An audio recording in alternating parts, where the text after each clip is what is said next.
Pessoal, boa noite, vamos dar início. Vamos com essa música para harmonizar nossos corações.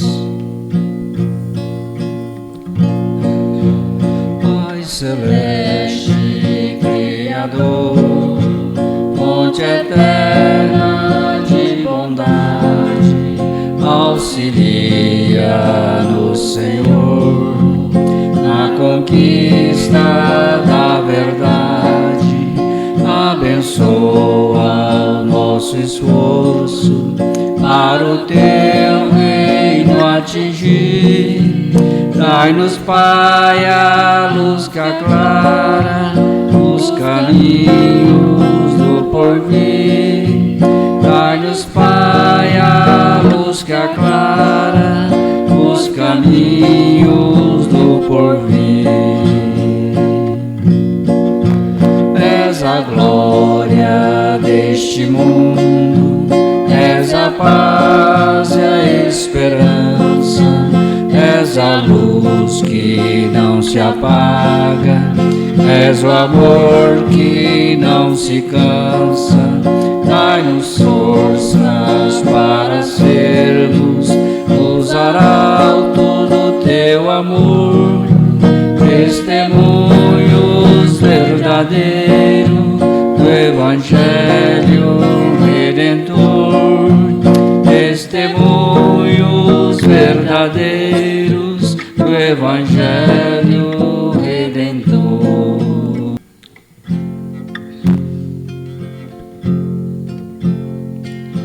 Hoje sinto em meu despertar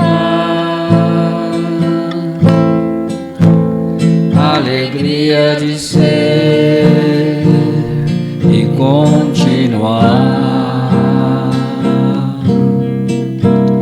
muito além do infinito, amparando os aflitos, implorando ao Senhor. Ai, faz de mim samaritano, os meus passos em teus passos confundir, ser orvalho neste imenso oceano, rebuscar todo o tempo que perdi. Vejo na sublime arquitetura, frente a frente, Criador e criatura, peregrino nessa estrada, não posso parar, pois eu sei que alguém me espera e também necessita te encontrar. Pai, faz de mim samaritano, os meus passos em teus passos confundir, ser orvalho neste imenso oceano, rebuscar todo o tempo que perdi, rebuscar todo o tempo que perdi.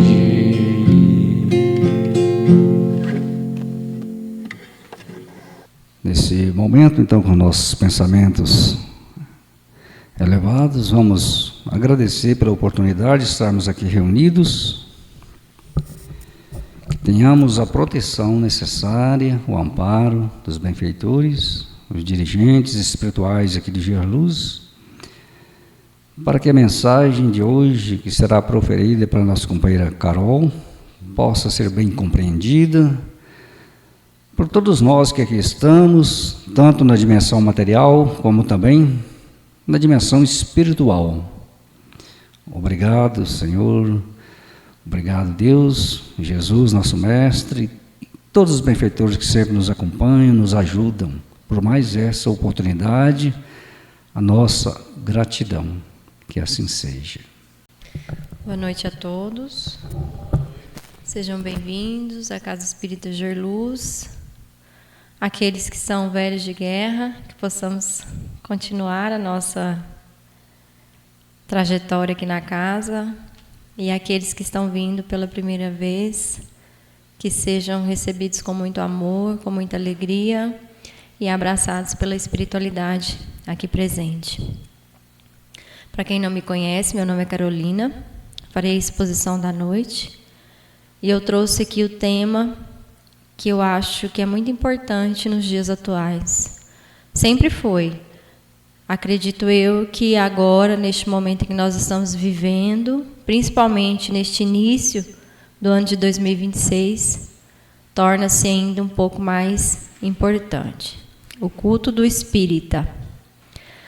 Eu estava lendo o livro Evangelho por Emmanuel, e aí veio essa passagem do culto do espírita. E ali eu falei, acho que eu vou falar sobre ele. Porque a gente tem uma ideia sobre culto do evangelho, né? Nós espíritas, nós temos o hábito sempre de fazer o evangelho no lar. Aquele que é espírita, assim, que se diz, está sempre fazendo o evangelho no lar. Tem gente que faz todos os dias a leitura do evangelho. Tem gente que faz lá uma vez por semana junto com os seus familiares. Mas a gente vai entender que ao longo da nossa palestra que esse evangelho não é só esse evangelho que nós estamos fazendo a leitura na nossa casa. Esse evangelho, ele é mais profundo, ele mexe mais com a nossa alma, ele mexe mais com o nosso interior, com o nosso eu mesmo. E a gente vai entender um pouquinho aqui o porquê. O culto do evangelho, luz para o lar, força para a alma. Então, reunimos hoje para refletir sobre um tema simples na forma, mas profundamente transformador em sua essência, o culto do Evangelho. À luz da doutrina espírita codificada por Allan Kardec, compreendemos que o Evangelho não é apenas um livro sagrado, mas um manual divino de educação espiritual. Emmanuel, no livro Evangelho por Emmanuel, nos convida a enxergar o Cristo não como uma figura distante, mas como um companheiro constante, presente em nossos lares, em nossas lutas e em nossas escolhas diárias. Então, quando eu fiz a leitura desse trecho no livro do Emmanuel, foi isso que eu senti. Que Jesus ele é o nosso companheiro constante. Em nosso dia a dia, às vezes a gente esquece, né? Às vezes nós nos sentimos sozinhos, abandonados, principalmente quando nós estamos vivenciando conflitos familiares, internos, nos nossos relacionamentos, de todos os tipos. Então, às vezes, a gente esquece que Jesus é nosso companheiro e que Jesus está o tempo todo ao nosso lado. E é isso que essa mensagem vem trazer. Que a gente possa, através do Evangelho, trazer o Jesus sempre para a nossa casa, mas principalmente para a nossa casa interior. Para que a gente entenda esse sentido de companheirismo, para que a gente não se sinta sozinho às vezes. Allan Kardec nos esclarece que o Espiritismo vem cumprir a promessa do Cristo, o Consolador prometido. Alguém aqui tem dúvida que o Espiritismo é o Consolador prometido? Alguém tem dúvida? Quando Jesus se foi, ele falou, eu vou, mas eu enviarei um Consolador. E a doutrina espírita, ela nos esclarece que o Consolador prometido é o Espiritismo. Por que Consolador? Porque ele vem nos mostrar que não existe morte. Que nós somos o quê? Peregrinos. Nós estamos aqui de passagem. Peregrinando de um lugar para o outro. aprendendo, para poder contribuir com a nossa evolução espiritual, moral e espiritual. Então, quando a gente conhece a doutrina espírita, isso fica mais evidente. E fica um pouco mais fácil da gente compreender que a vida, ela é eterna. A nossa vida é eterna, nós somos eternos, somos espíritos eternos. O nosso corpo físico é só matéria, e aqui ele vai ficar.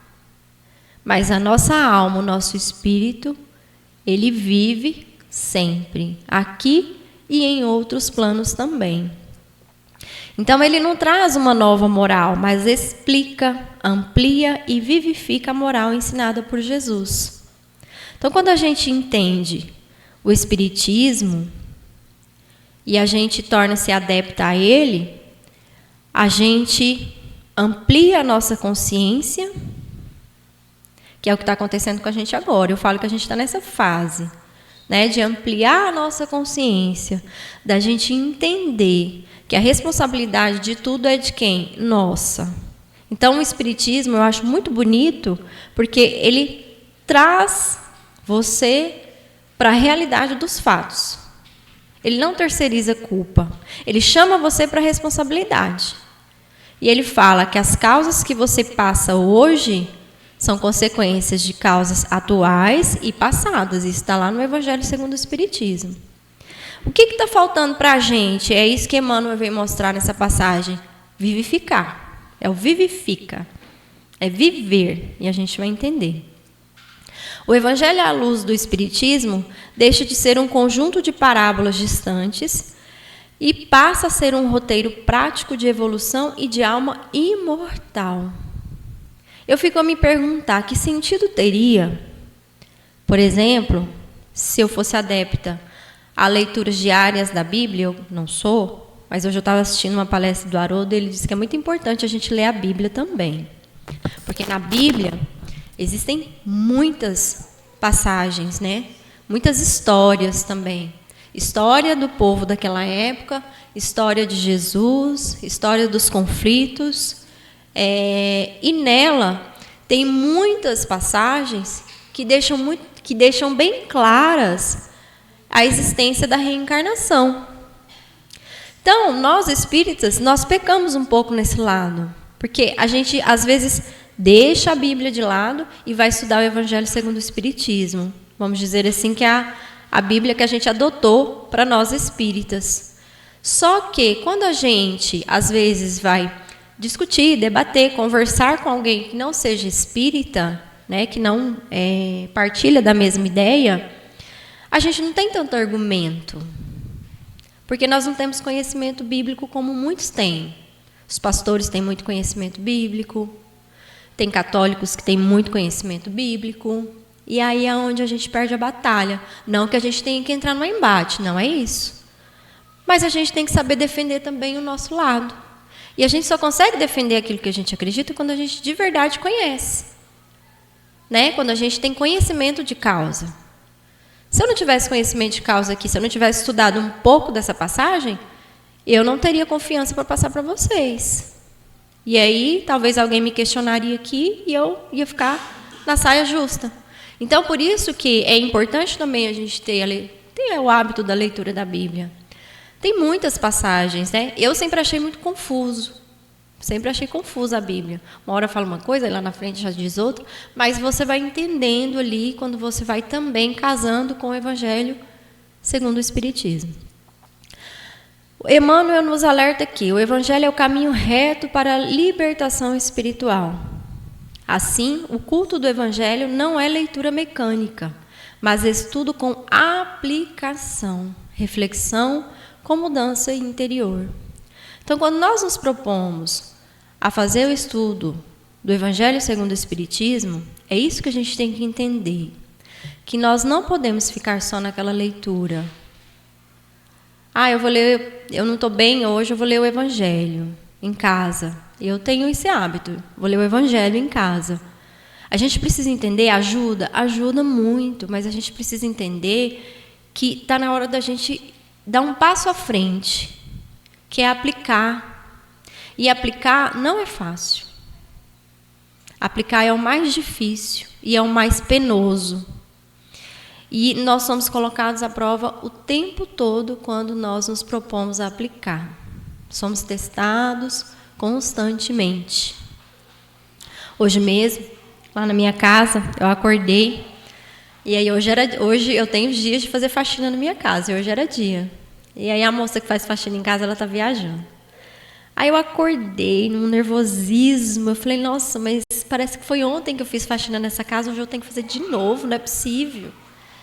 E aí já comecei a ficar irritada e comecei a ficar irritada com a moça que faz faxina lá em casa. Porque ela não voltou ainda e nem sei se ela vai voltar.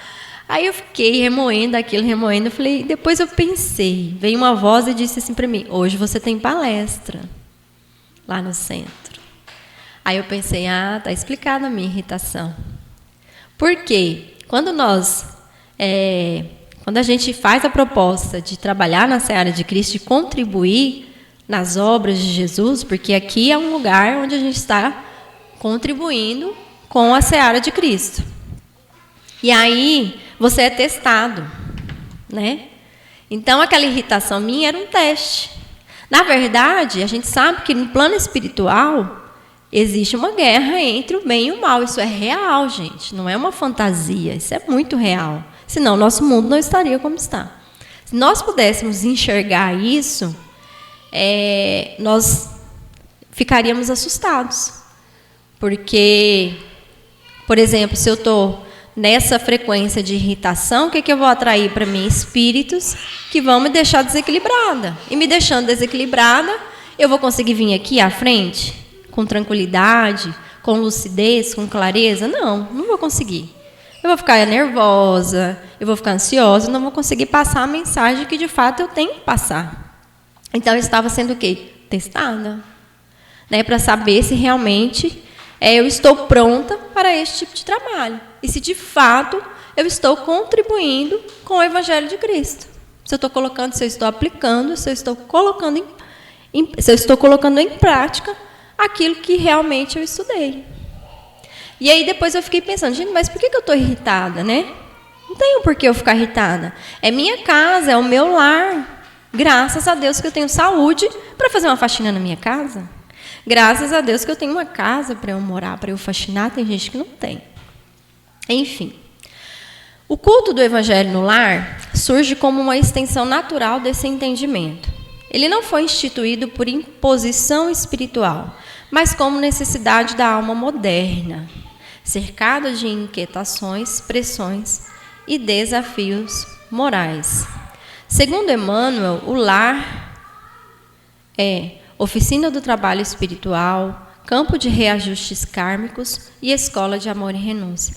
Gente, tem lugar para te deixar mais desequilibrado do que no seu lar, na sua casa? Porque ali está reunido pessoas que você já viveu conflitos difíceis com ela em vidas passadas. O Evangelho, o Livro dos Espíritos, deixa bem claro que as pessoas que estão à nossa volta, os nossos filhos, o nosso companheiro, a nossa companheira, os nossos irmãos, os nossos familiares, é nosso resgate.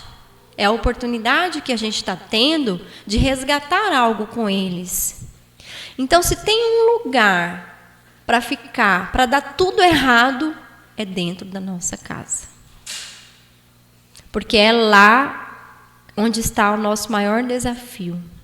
Nosso desafio mora lá. Nossa maior missão, eu sempre falo isso aqui à frente, quando eu tenho a oportunidade. A nossa maior e mais bonita missão é a nossa família. Não tem lição mais bela que essa. Porque é ali onde mora o seu calcanhar de Aquiles. É ali onde estão as suas dores, as suas feridas. É ali onde moram os seus conflitos e as suas dívidas.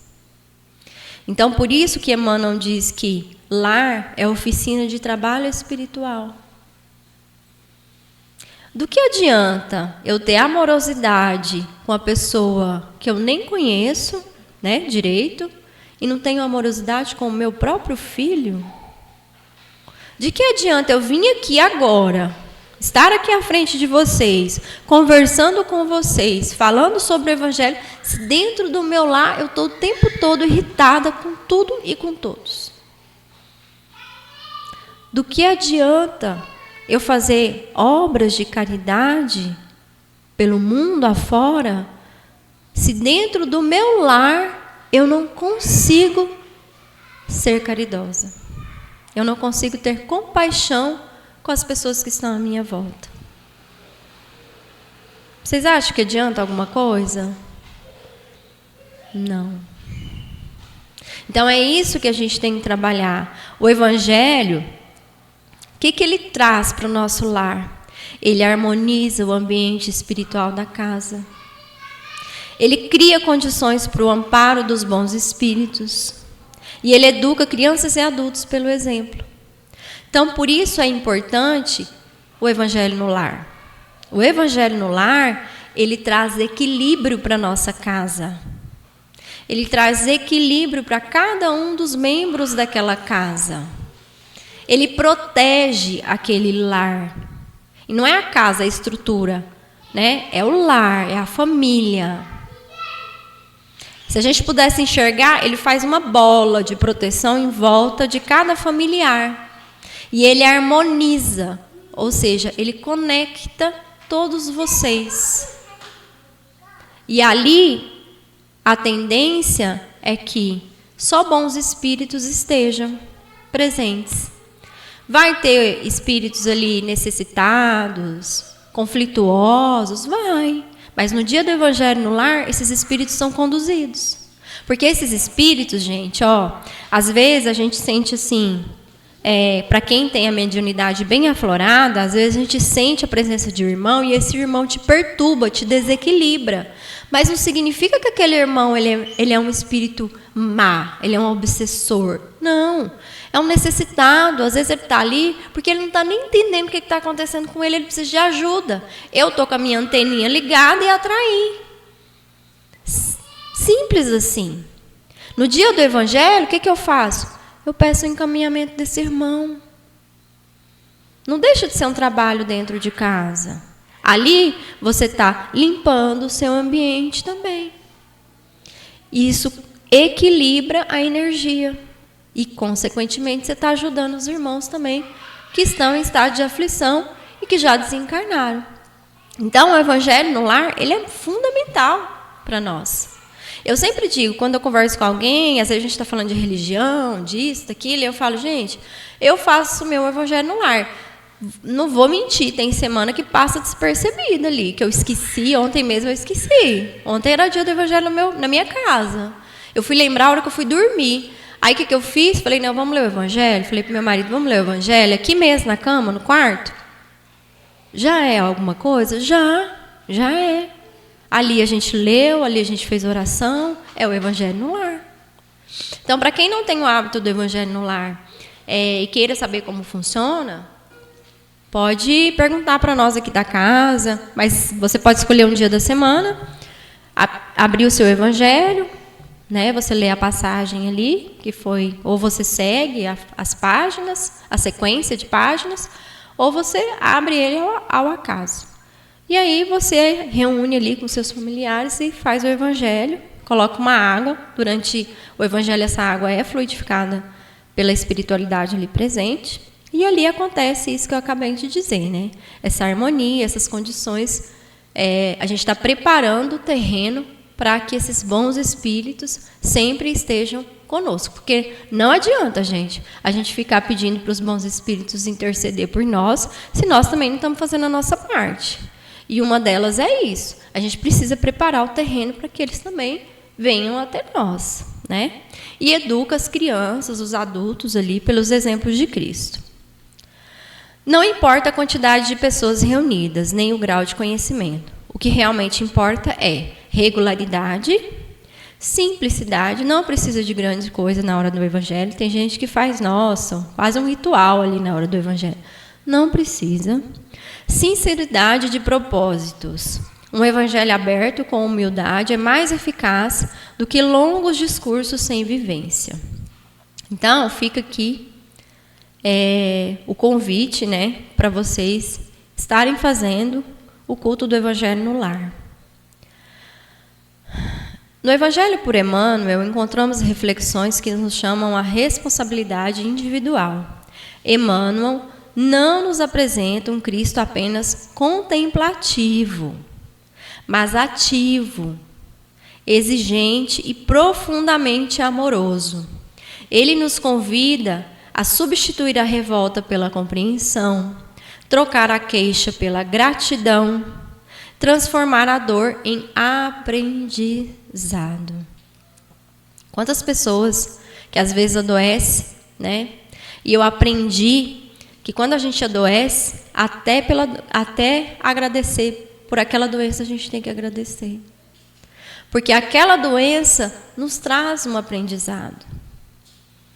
E quando a gente aprende algo, a gente está o quê? Evoluindo, melhorando como ser humano. Então, às vezes, uma doença nos acomete, a gente tende a ficar triste, revoltado. Ai, mas por que comigo, né? Por quê? Ou por que com aquela pessoa que eu amo tanto, que eu gosto tanto, está sofrendo? Aquela pessoa, ela está espiando algo. Aquela doença veio para ensinar algo para ela. Então, a pessoa que está doente deve agradecer por aquela doença. É triste? É, mas é uma realidade. E eu tenho certeza que quando a gente olha, quando a gente tem esse olhar, até para uma doença, para uma dor, ela recua. A dor ameniza. E às vezes vai embora. Seja ela qual for. E eu aprendi, eu não vivi isso, mas eu vi isso na minha família, com meu avô. Hoje, essa semana, meu avô completou 83 anos. E ele, aos 80 anos, de 79 para 80 anos, ele teve um câncer gravíssimo, severo. E aí eu via meu avô lutando, né, o tempo todo, abatido, mas sempre grato. Eu nunca vi meu avô agradecer tanto pela vida dele como ele agradeceu. Eu não vi ele reclamar, questionando, mas por que comigo? Por que isso aconteceu comigo? Não. Eu vi ele orando o tempo todo. Sofria, né? Não tem como não sofrer. Eu vi ele orando o tempo todo, eu vi ele se arrependendo das coisas que ele fez, lá no passado. Ou seja, a doença veio para transformar ele, de alguma forma. Um idoso, uma pessoa de 80 anos. Mas ele entendeu que aquela doença veio para trazer transformação na vida dele. O que aconteceu? Ele se curou. Ele passou por todo o processo que ele tinha que passar, de quimioterapia, radioterapia. Ele está curado. Não vou dizer que talvez a doença não vá voltar, mas ele está curado. Deixou marcas nele? Deixou. Ele é um idoso de 80 anos, vai deixar. A imunidade dele abaixou muito. Ele adoece, às vezes, com mais facilidade do que antes. Mas ele entendeu que a doença veio para curá-lo de algo, seja material ou espiritual. E mesmo que a gente não consiga a cura no plano físico, às vezes as pessoas desencarnam com algum tipo de doença, mas ela consegue a cura no plano espiritual. A pessoa foi transformada durante todo esse processo e no plano espiritual ela foi curada de muitas coisas. Coisas inimagináveis que a gente nem imagina. Que só o consciente dela, o coração dela é que sabia. Então, de alguma forma também ajudou. Então, o culto do Evangelho, segundo Emmanuel, deve gerar movimento interior. Não basta ouvir, é preciso agir. Cada ensinamento do Cristo nos pede uma resposta concreta na vida diária. Mais importante que o culto no lar é o culto íntimo, aquele que realizamos no silêncio da consciência. Allan Kardec nos ensina que a verdadeira reforma íntima é o objetivo maior do Espiritismo. Emmanuel complementa dizendo que o Evangelho começa em nós. Vocês concordam que o Evangelho começa em nós? Sim, né? Começa em nós. Então, gente, o Evangelho, ele é ação. Ele não é algo para a gente só ler, olhar e falar, nossa, que lindo. Não, ele exige a atitude de cada um de nós. E ele exige, sabe o quê? Coragem. Coragem de mudar. Porque o que está faltando em muita gente lá fora é isso. Coragem. Coragem e vontade de mudar. De realmente realizar essa reforma íntima que o Evangelho nos ensina, que a doutrina espírita nos esclarece.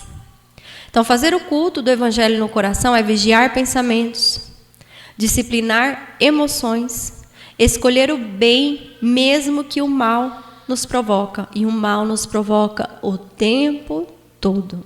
Porque o que ele quer é que a gente vacile. O que ele quer é que a gente caia e permaneça no chão. Mas nós somos fortes, a gente cai e levanta. E recomeça, sempre. Sempre. É levar Jesus para dentro das situações difíceis, das relações familiares, do ambiente de trabalho e das provas inevitáveis da vida. Então, a gente tem que levar o Evangelho de Jesus em todos os lugares que nós formos. Nós vivemos agora há pouco, né, as festas familiares. E as festas familiares, para a grande maioria, é uma provação, né? Tem gente que não gosta, tem gente que prefere se isolar, tem gente que já ama e já gosta de entrar no embate, no conflito familiar, né? Então, assim, ao participar dessas festas, o que a gente tem que lembrar? O que a gente tem que levar? Não só a comida, o presente, mas o Evangelho. Sempre.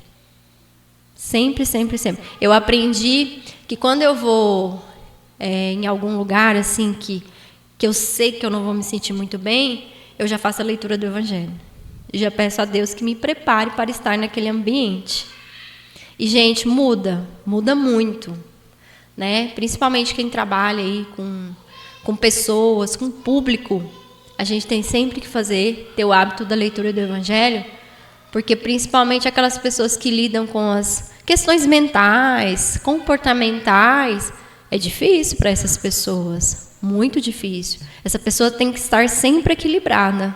E o Evangelho, não só lido, mas vivenciado, traz esse equilíbrio que o profissional precisa para ele exercer esse tipo de trabalho. Então, o culto do Evangelho alcança sua plenitude quando se expressa em caridade moral. Emmanuel nos recorda que não há fé sem obras, não há Evangelho sem amor, não há Espiritismo sem transformação. Por isso que o Espiritismo diz que a nossa fé ela tem que ser raciocinada. Não é aquela fé estagnada, é uma fé de ação também. É uma fé ativa. O que é essa fé ativa? Você vai estudar, você vai compreender e você vai viver. Quando a gente vive, a gente alimenta a nossa fé. Por que ela tem que ser raciocinada? Para que você tenha clareza das questões espirituais e também físicas. E que você não deixe que nenhuma pessoa de fora tire você do seu caminho. Porque quando a gente estuda, quando a gente trabalha, vivencia essa fé, ninguém tira você do seu propósito. Ninguém tira você do seu caminho. Por isso que a doutrina espírita nos ensina, a nossa fé ela tem que ser raciocinada. Entenda, por que você está aqui hoje? O que te trouxe aqui? O que te faz acreditar que o Espiritismo é real, é verdade? O que faz você acreditar que Deus existe? Por que você se tornou um cristão? Pode perguntar. Tem gente lá fora que fala, a gente não pode questionar Deus. Não é questionar Deus, estou questionando a mim. São perguntas internas que eu tenho guardada dentro de mim. E que quando eu busco resposta, eu encontro. E quando eu encontro, eu tenho confiança de que aquilo ali está certo. Mas para isso a gente precisa buscar. Não há evangelho sem amor. Por quê? Jesus é por amor. Simples. Como é que você vai cultivar o evangelho, viver o evangelho? O evangelho é de quem? De Cristo. E Jesus é o quê? Amor. Deus é o quê? Puro amor. Se pudéssemos ver a imagem de Deus, seria um coração. Então, como é que a gente vai viver tudo isso em amor? Primeiro, amor próprio. Porque a gente não consegue amar o próximo sem se amar. Eu sempre digo isso aqui, e é uma realidade. Como que você vai espalhar amor se você não se ama? Então, primeiro, a gente cuida da gente. Não é egoísmo, é um ato de amor. Gente, Jesus já foi como nós. A missão dele hoje é grandiosa. Ele é o governador da nossa terra. Mas ele cuidou dele primeiro. Ele cuidou da evolução espiritual dele primeiro.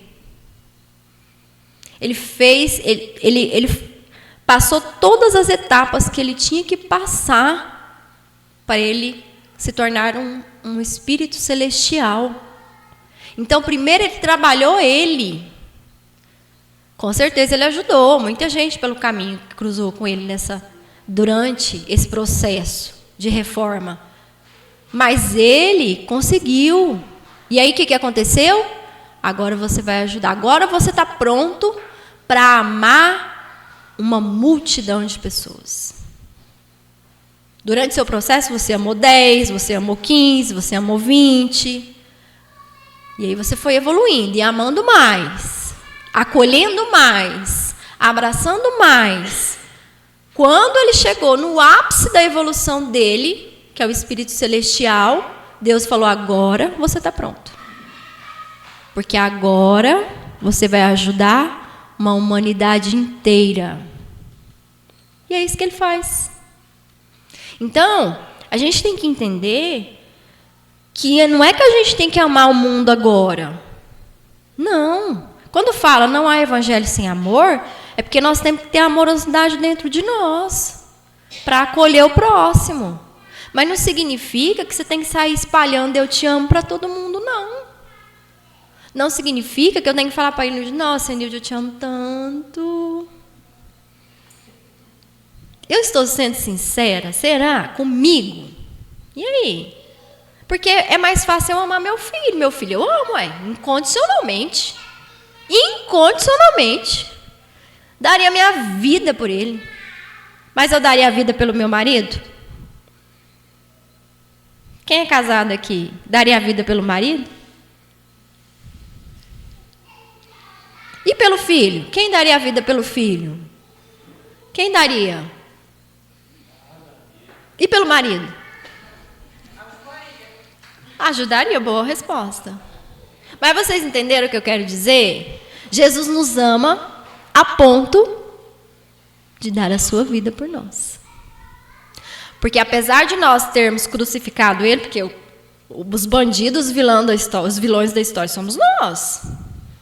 Né? Nós que crucificamos Jesus. Ele sabia que nós trairíamos ele. Mas o que ele fez? Ele veio. Porque ele pensou, vou salvar esse povo. Eu amo esse povo, como é que eu não vou salvar eles? A gente salva quem a gente ama. A gente morre por quem a gente ama de verdade. Então, quando Emmanuel diz, não há evangelho sem amor, não é isso que ele está querendo dizer. Ele está querendo dizer, cultive dentro de você o amor próprio. Tenha amorosidade com o próximo. Ter amorosidade é você ser educado, é você ser carinhoso, é você ter empatia, é você acolher. Esse é o caminho para esse amor que Jesus sente e quer que um dia nós também venhamos a sentir uns pelos outros. É isso. A gente tem que entender que o que a gente vive hoje é um processo. É um processo. Só que nós temos que ter em mente que nós não podemos estagnar durante esse processo. Que nós não podemos estacionar. Que nós não podemos simplesmente vir aqui no Gerluz, tomar um passe ou fazer a leitura do Evangelho e lá fora eu virei as costas e sou outra pessoa. Não. Nós temos que ter atitude de colocar em prática o Evangelho de Cristo. É isso. Não há espiritismo sem transformação. Não adianta eu passar uma encarnação inteira indo ao centro espírita tomar passe se não houver transformação. Eu não sou espírita de verdade. Não sou. Eu sou espírita da boca para fora. Espírita tem que ter transformação. Tem que ter transformação interna. O que a gente vive hoje na atualidade são os conflitos internos. Muitos. As pessoas estão vivenciando conflitos internos assim, mas quem que se propôs a mudança está sentindo os benefícios disso. Quem se propôs a transformar, quem se propôs a fazer essa reforma íntima, está começando a colher os bons frutos dessa transformação. E eu vou falar uma coisa para vocês. Eu não sei se é um sentimento só meu, mas eu sinto que o ano de 2026 será um ano de muita colheita. Para quem plantou coisas boas lá atrás e para quem plantou coisas ruins também. É claro que sempre é tempo de plantar e de colher. Sempre, sempre, sempre. Mas eu sinto que esse ano será um ano de muitas colheitas. Então, quem se propôs a essa mudança interna, a esse processo íntimo, vai colher bons frutos este ano. E eu tenho certeza que essas pessoas viraram o ano delas diferente dos outros anos. Com leveza. Com muita leveza. Porque final de ano, ser humano tende a ficar ansioso. Não é, Suzana? O ser humano tende a ficar ansioso. Ai, meu Deus, eu não fiz nada daquilo que eu me propus em 2025. Ai, Senhor, e agora? Aí dá aquela ansiedade. Aquele frio no estômago. Ai, meu Deus. Mas quem veio vivendo o processo de mudança, pôs o pezinho em 2026 com a tranquilidade que só. Com leveza. E lá na Bíblia fala que o reino de Deus, ele está onde? Dentro. Dentro de nós. Então, essa felicidade perfeita que a gente almeja, que a gente vai atrás, ela não está fora, ela está dentro. Então, quando você está leve, você já está começando a sentir essa felicidade que Deus nos conta e nos fala sempre. Leveza, leveza na alma, leveza de espírito. A vida fica melhor. O que a gente precisa, gente? Hoje eu estava ouvindo a palestra e Haroldo falou uma coisa assim que me chamou a atenção. Ele falou assim, gente, sabe o que está faltando? O que precisa? Vamos tirar Jesus da cruz. Vamos parar de cultuar esse Jesus na cruz. Porque esse Jesus é um Jesus de sofrimento, de dor, de angústia. Esse não é o Jesus que a gente conhece. O Jesus que a gente conhece é um Jesus de vida. E vida é o quê? Movimento. Vida é ação. Jesus, durante a sua jornada, o que ele fazia? Ele peregrinava de um lugar para o outro. Então, ele agia. Ele não ficava lá sentado no sofá, orando, meditando e falando, ô Senhor, né? Elevando seu pensamento lá naquela cidade que precisava de auxílio, naquele povo que precisava da cura. Não, ele agia. Ele ia para o meio dos leprosos para curar. Ele batia de casa em casa às vezes. E Jesus não tinha vaidade, não. Ele dormia em qualquer lugar. Ele comia o que podia comer. Ele andava descalço. Ele andava 100, 200 quilômetros até a próxima cidade a pé. Ação. E é isso que o Evangelho pede, gente. Ação. Então, Jesus, quando a gente lembrar de Jesus, vamos tirar aquela imagem de Jesus na cruz. Vamos lembrar de Jesus assim, ó, caminhando, andando, ativo, tendo atitude para ajudar a humanidade. Então, quando a gente estiver vivendo um conflito, a gente pensa em Jesus. O que Jesus faria? Primeira coisa, ele ia agir. Agiria. Como? Não sei, vamos pedir ajuda para os bons espíritos, porque vontade eu tenho. Vontade de mudar essa situação eu tenho. Então agora eu vou pedir ajuda para os bons espíritos. Como que eu vou atrair os bons espíritos para perto de mim? Bons pensamentos. Evangelho no lar.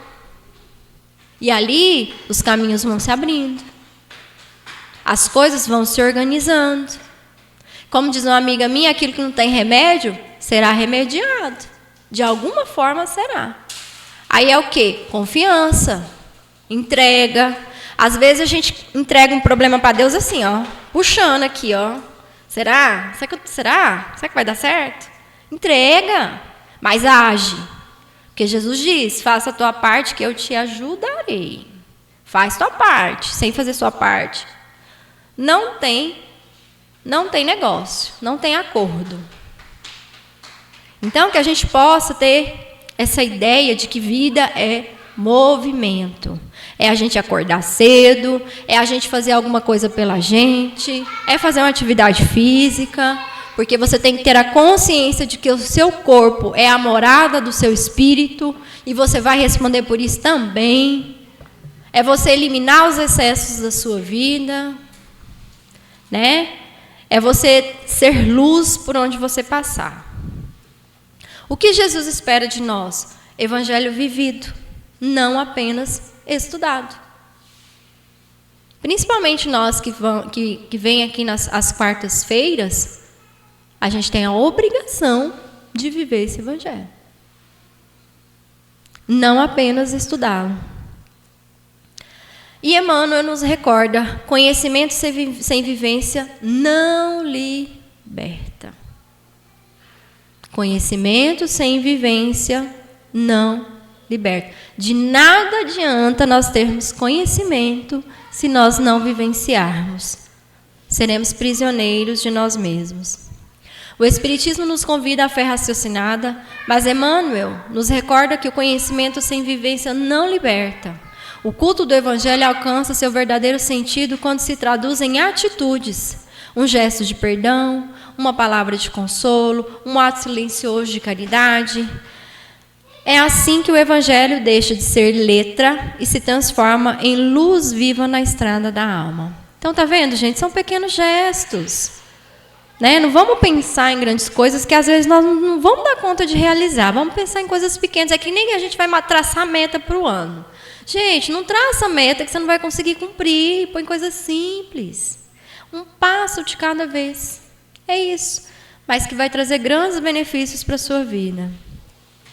Isso aqui é um trecho do Evangelho. É o trecho do livro onde eu li esse culto do espírita.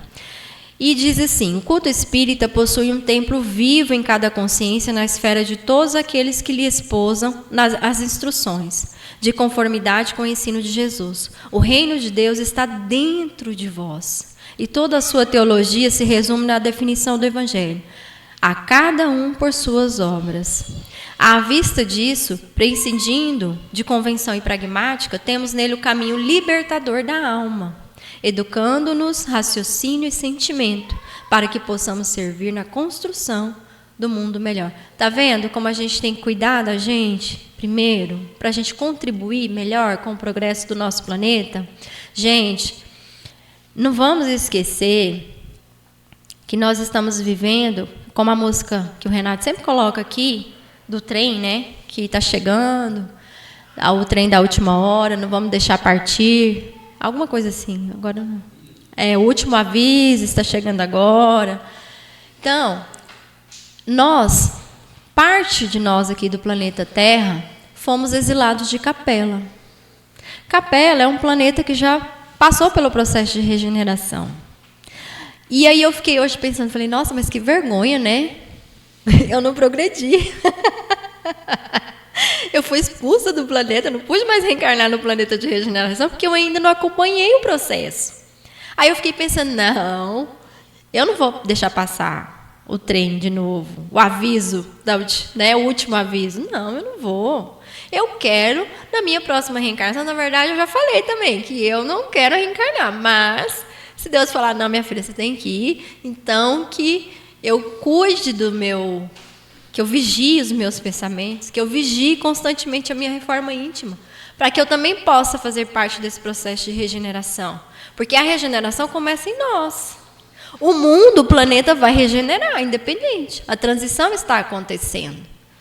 Mas se a gente não se propor essa mudança, essa reforma íntima, nós não vamos fazer o nosso processo de regeneração. E aí, nós vamos para onde?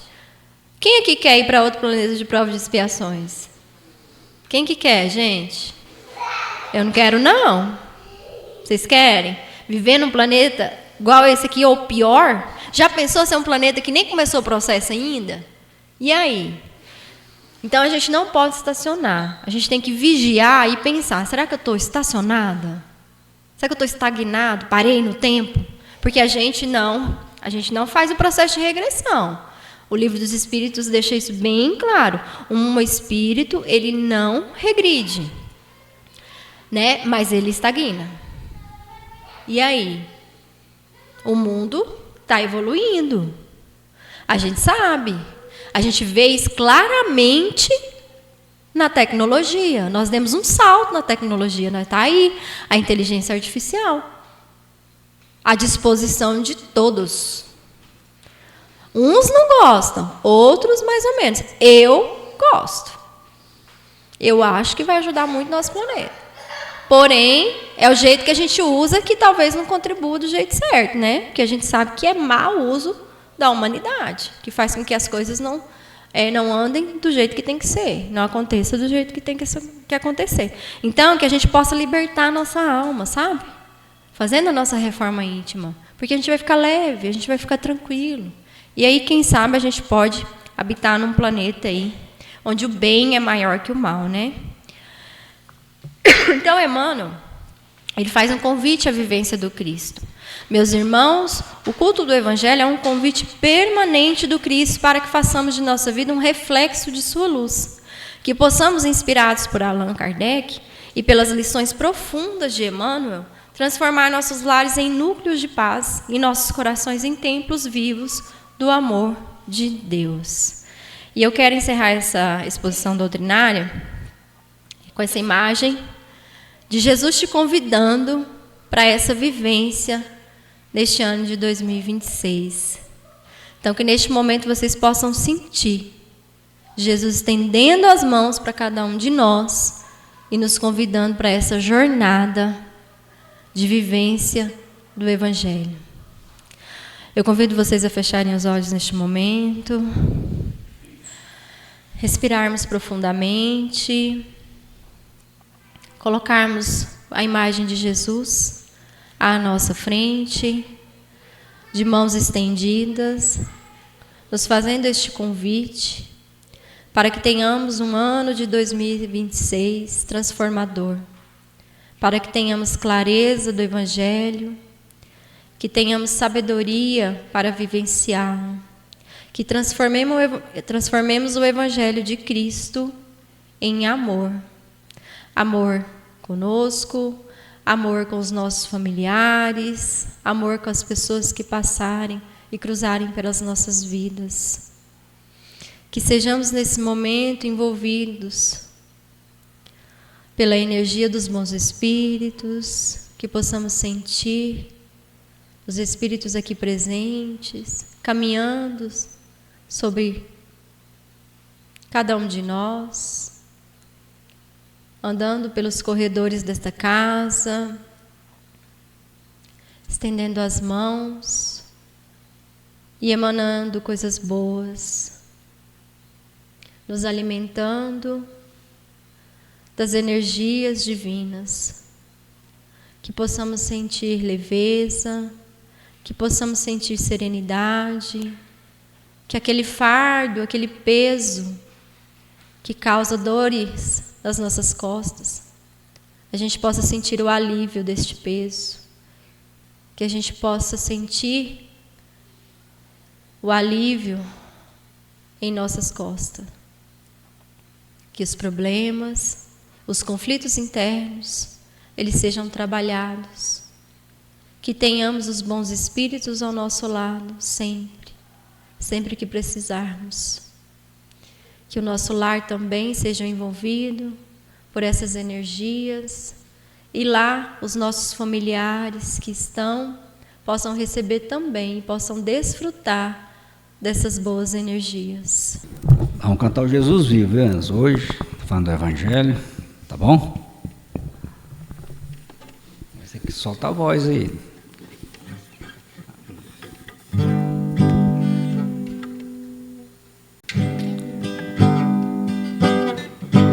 Deus enviou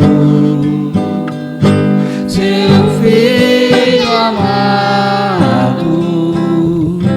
para trazer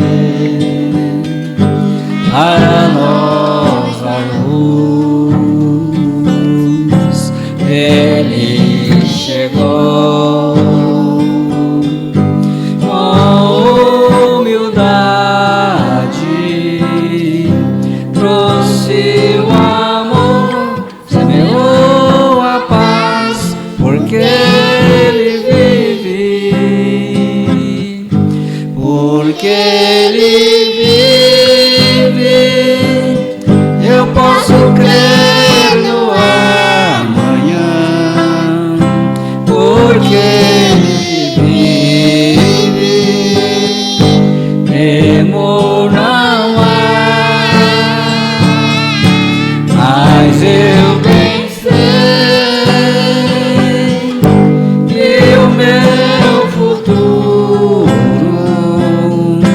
está nas mãos do meu Jesus, que vive está. Um dia eu vou cruzar os rios e verei então um lugar de luz, e verei que lá, em plena glória, vitorioso vive e reina o meu Jesus, porque Ele vive, eu posso crer no amanhã, porque Ele vive, temor não há, mas eu bem sei que o meu futuro está nas mãos do meu Jesus, que vive está. Muito bem. Quanta luz neste ambiente, descendo sobre nós, vibrando em nossa mente. Quanta luz, pois em oração a voz do Mestre fala ao nosso coração. Quanta luz descendo sobre nós, quanta luz,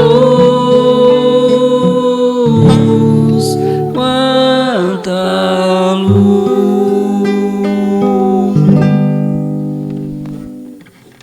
A gente agradece a todos aqui pela presença aqui no salão, a nossa presença física aqui no salão é muito importante. A gente está aqui compartilhando dessa energia espiritual. A internet é importante? Nós estamos gravando aqui também, vai ser colocado no canal do YouTube, mas nada substitui a energia presencial. Tomar um passe ali na sala de passe, que são energias combinadas dos médiuns passistas com os benfeitores espirituais que transferem essas energias.